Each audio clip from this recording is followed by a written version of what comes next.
ఈ ప్రపంచంలో 3 వంతులు సముద్రం, ఒక్కొంతే నేల. ఈ ఒక్కంతో నేలలో కూడా కొంత పర్వతాలు, మంచు పర్వతాలు ఉన్నాయి, అక్కడ నివసించలేరు. కొన్ని ఎడారులు ఉన్నాయి, వాటర్ ఉండదు, అక్కడ నివసించలేరు. ఇక నివసించడానికి ప్రదేశం ఉన్నది చాలా తక్కువ, 20% ఉంటుంది, అంతకంటే ఎక్కువ ఉండదు. ఈ 20%కి సంవత్సరం జనాభా విపరీతంగా పెరిగిపోతున్నారు ప్రపంచం మొత్తం మీద. మన దేశమే కాదు, అన్ని చోట్ల. రాబోయే రోజుల్లో జనం విపరీతంగా పెరిగిపోయి సైట్స్ తగ్గిపోతాయి.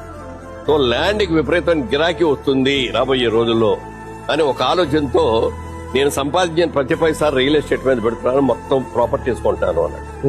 అప్పుడు నాకు అనిపించింది, అబ్బా వెరీ సింపుల్ చెప్పింది. అందరికీ తెలుసు సముద్రం ఎక్కువ ఉంటుంది, ఇది ఉండదు, ఇది అనేది. కానీ దాన్ని ఒక ఆలోచనలో పెట్టుకొని ఇలా బిజినెస్ చేస్తే బాగుంటుందని ఆయన ప్రతి రూపాయి ల్యాండ్స్ మీద పెట్టాడు.